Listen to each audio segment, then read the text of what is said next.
देखिए, आदिवासियों को हर दौर में ठगा गया है। जब तक भारत देश नहीं बना था तब तक हम लोग स्वशासन अपना चलाते थे, अपना लड़ते थे और हम लोग ने आज़ादी का लड़ाई लड़ा। बड़े बड़े हमारे आंदोलन नेतृत्वकर्ता रहे आदिवासियों के।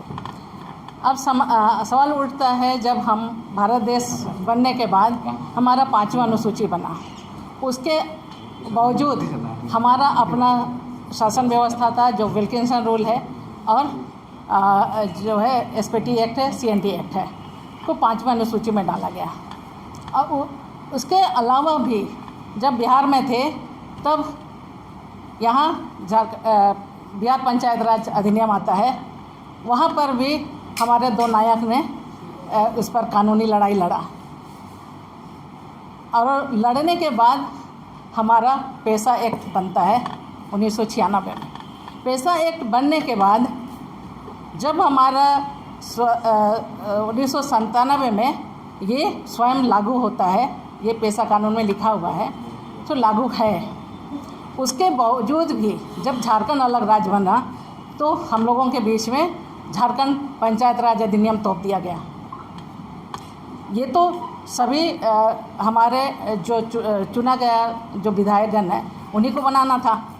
लोगों ने वहाँ पर भी हम आदिवासियों को ठग दिया। उसके बाद जो है आज हमारा कानूनी लड़ाई प्रक्रिया चला काफ़ी दिन तक।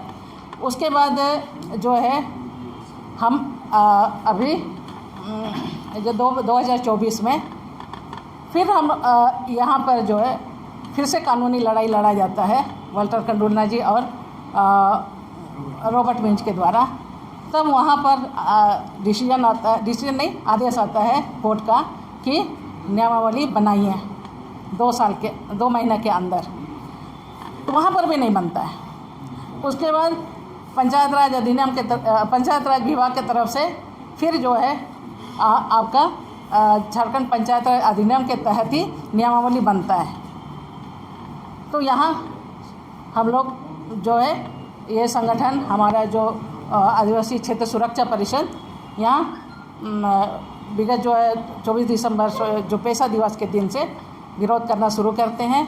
आज जो है हम 3 महीने के अंदर में ये जो संगठन है बहुत तत्परता से अपना जो बातों को रखे और उसका जो अभी हमारा जो मिल रहा है, हमें जो एक दिख रहा है इसका असर जो हमें दिख रहा है वो हमको अभी जो है मैडम निशा मैडम को यहाँ से जो विदा कर देने के बाद, तो हम लड़ाई को जो है इस तरह से हमको आज से नहीं वर्षों से ठगते आज हम यहाँ तक पहुँचे हैं। हम इसीलिए आज कांग्रेस पार्टी को भी हम लोग दोष लगाते हैं एवं आपका झारखंड मुक्ति मोर्चा को भी दस्ता है, सारे पार्टियों को हम लोग दोष लगाते हैं कि नहीं, ये लोग हमारा कभी भी जो है हमारा जो हितैषी नहीं हो सकते, हितैषी नहीं है। लेकिन फिर भी हम लोग अपना हार नहीं मानेंगे। आदिवासियों ने बड़ी बड़ी लड़ाइयों को जीता है। आज जो है हम लोग जब ये प्रण लिए हैं इस लड़ाई को आगे बढ़ाने का, इस लड़ाई के साथ हम लोग आगे बढ़ेंगे और जीतेंगे जरूर। इन बातों का एकजुटता के लिए कैसे करेंगे? बिखराव दिख रहा है, कुछ धर्मांतरित भी हो रहा है, उस पर कैसे दिखेंगे और कैसे सब्जेक्ट में होगा आज उसमें? देखिए, धर्मांतरित जो ईसाई हैं, धर्मांतरित जो लोग हैं वो हिंदू में भी धर्मांतरित है, ईसाई में भी धर्मांतरित है और जो है मुस्लिम में भी धर्मांतरित है। लेकिन वो आदिवासियत तो नहीं छोड़े हैं ना, आदिवासियत है उनके साथ में। और हर एक गांव, ये पेशा कानून जो है कोई जातिगत कानून नहीं है। पेशा कानून ज़मीनी स्तर पे एक व्यवस्था का कानून है। इस व्यवस्था का कानून को स्थापित करने में सभी एकजुट हो जाएंगे। आप सारे हमारे मीडिया बंधु को हमारे संगठन की ओर से बहुत बहुत जोहार। और आज का जो ये प्रेस कॉन्फ्रेंस है, जितना कुछ सवाल आप लोगों ने किया, सारी बातें हमारे अगुवागण बोल ही चुके हैं। तो उसी में से बहुत संक्षेप में मैं कहना चाहूँगी कि ये जो आज का दिन आया है, क्योंकि ये हमारे 75 साल से जितने भी भारत सरकार और हमारे झारखंड सरकार रहे हैं और बिहार सरकार भी, ये सारे सरकारों की देन है, उन्हीं का किया कराया का रिजल्ट है कि आज हम यहाँ बैठे हैं और संघर्ष कर रहे हैं। और हमारे कौम को बर्बाद करने में सारे भारत सरकार का हाथ है, उसमें हम किसी एक पार्टी को नहीं लेते हैं, क्योंकि ये जितने जब से देश आज़ाद हुआ है, हमारा भारत देश जब से आज़ाद हुआ है, तब से सरकार ही हमारे पीछे पड़ी है। और इसका प्रमाण है कि आज हम यहाँ बैठे हैं। और आज एक पेशा कानून जो बना है, कांग्रेस बहुत अपने को बताती है कि हमने बनाया, बहुत अच्छी बात है, आपने बनाया, ये मैं बार बार आप लोगों के सामने भी बोलती हूँ, लेकिन आपने लागू क्यों नहीं किया? क्योंकि मनसा नहीं है, हम लोगों को एक झुनझुना दिखाता है कि हाँ हम आपका हितैषी हैं। ये कांग्रेस की रणनीति रही है। और अगर हम बीजेपी को बोलते हैं कि ये हमारा हितैषी नहीं है, लेकिन वो जिस तरह भाई साहब ने बताया कि आज गुंडा और दिस एंड दैट बीजेपी को कहा जाता है, तो कांग्रेस के संरक्षण में वो गुंडा बना है, तो उसका श्रेय भी कांग्रेस को जाता है। मैं उस पर ज़्यादा नहीं जाऊँगी, लेकिन जो हमारे क्षेत्र में पेशा कानून लागू होगा तो ये सरकार बहुत महीन रास्ते से हमारे आदिवासी और नॉन आदिवासी के बीच में अभी झगड़ा बना रही है। वो सदान और आदिवासी के बीच में झगड़ा बना रही है कि बहुत सारे सवाल आते हैं कि नॉन आदिवासी यहाँ नहीं रहेंगे क्या? ऐसी बात नहीं है, ये एरिया विशेष के लिए है जो कानून बना है, लेकिन लोग यहाँ आदिवासियों को एक किनारे करके नॉन आदिवासी का गैर हितैषी साबित करना चाह रहे हैं आदिवासियों को। ऐसी बात नहीं है। 5th शेड्यूल एरिया में जितने भी गैर आदिवासी हैं उनको आदिवासियों ने बसाया है अपने साथ, ये हकीकत है। और ऐसा अगर होता तो आज आदिवासी इतने आंदोलनकारी हैं, किसी गैर आदिवासी को यहाँ बसने ना देते। ये भारत के आदिवासी हैं तो भारत में किसी को आने ही ना देते, लेकिन ऐसी बात नहीं है। आदिवासियों की बड़े दिल को ये लोग दबा करके उनको गलत तरीके से प्रोजेक्ट करने में सफलता लगभग हासिल कर चुके हैं। आदिवासी का मतलब ही इन्होंने एक पर्यायवाची बना दिया है कि ये लोग विकास विरोधी होते हैं। ये गलत एक टाइटल सारे सरकारों ने हम लोग को दे रखा है। और बहुत ज़्यादा मैं बोलना नहीं चाहूँगी, लेकिन पेशा कानून जब बना है तो यहाँ नियमावली जो 23 प्रोविज़न राष्ट्रपति ने दिया है, अकॉर्डिंगली ही करना पड़ेगा। और करना तो पड़ेगा क्योंकि वो लोग समझे थे, जो अभी की गठबंधन सरकार है, इनको लगा था कि हमेशा जुमलेबाजी करके हम तो वोट ले लेते हैं, और वो जुमलेबाजी किया होगा, इसीलिए इसको इतना कठिनाई हो रहा है कि नियमावली बनाए। और अलबल उल्टा सीधा नियमावली बना करके वो हमको ठगने की कोशिश किया है, लेकिन अब ऐसा नहीं होगा। नियमावली बनाना पड़ेगा। और ऐसा नहीं है कि ये ओनली आदिवासियों के लिए ही भला है, इस क्षेत्र में जितने रहने वाले आदिवासी, नॉन आदिवासी, सारे लोगों के फ़ायदे के लिए है। और ऐसा नहीं है कि यहाँ से गैर आदिवासी को भगा दिया जाएगा।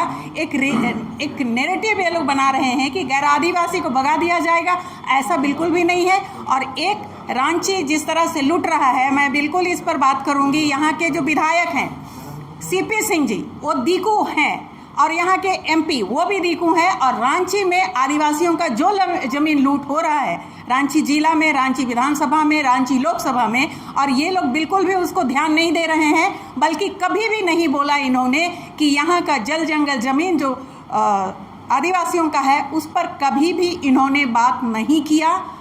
और इस पर बिल्कुल हम कहना चाहेंगे ये दोनों पद के लोगों को, जब इनको हमने एक्सेप्ट किया कि यहाँ आप आ सकते हैं, इस क्षेत्र में कोई भी गैर आदिवासी लीडरशिप नहीं कर सकता है, लेकिन उनको जब दिया गया ये लोग रिजल्ट नेगेटिव ही दिया है, तो ये हमारे लिए सही नहीं किया उन्होंने, ये मैं कहना चाहूँगी। और बहुत कुछ सारा हमारे अगुवागण बोल चुके हैं, और आप सबों को दोबारा एक बार जोहार। Jyoti Bhengra, 5th schedule area action plan committee अध्यक्ष।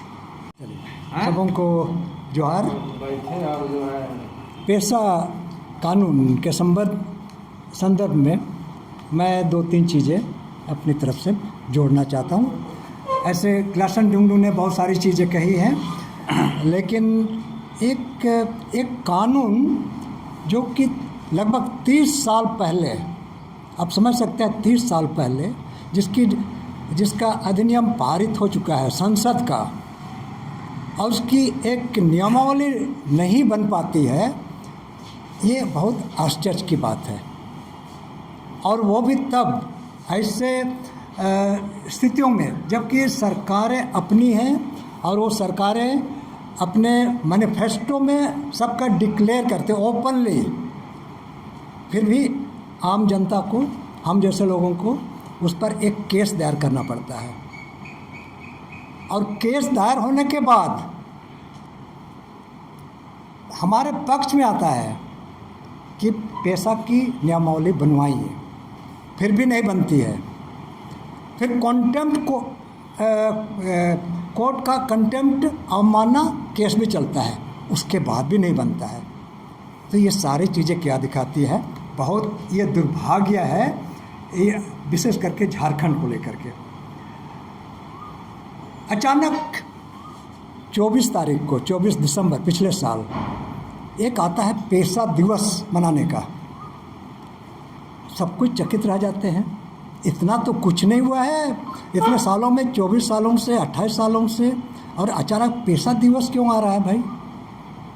उसके बाद कुछ दिनों के बाद आता है हमारी परंपरा, हमारी विरासत। अब इतना ताम झाम क्यों खड़ा कर रहे हैं, एक जुमला क्यों खड़ा कर रहे हैं, झुंझुना क्यों हमें दिखा रहे हैं। बहुत सीधी सी बात है, एकदम स्पष्ट, डायरेक्ट। हमको कानून चाहिए, नियमावली चाहिए। कानून ऑलरेडी बना हुआ है, नियमावली ही बनाना है, और कोई बड़ी चीज़ नहीं है, आपके पावर में है। कि इतना लंबा समय क्यों हो रहा है, इसीलिए ये प्रेस कॉन्फ्रेंस, चाहे ये स्थिति आज नौबत आ रही है। मेरा नाम वाल्टर कंडुलना। महत्वपूर्ण बिंदु को लेकर के रखा गया है। आदिवासी समाज अपना जल, जंगल, जमीन और अपना अधिकार के लिए संघर्ष किया है। आज़ादी के बाद 5वीं अनुसूची बना, और 5वीं अनुसूची में जो भी हमारा अधिकार लिखा हुआ है, हमारा प्रावधान लिखा हुआ है, आज तक लागू नहीं हुआ। इसलिए जो है कांग्रेस सरकार और भाजपा सरकार दोनों ही हमारे लिए दोषीदार हैं। हम लोग को प्रत्येक 5 साल में ठगा जा रहा है कि कोई भी पार्टी का उम्मीदवार, सभी पार्टी का उम्मीदवार आता है और सब लोग अपना अपना वादा करके चला जाता है कि हमारे सरकार आएगी तो ये कानून लागू करेगा, वो कानून लागू करेगा, लेकिन कुछ होता नहीं है।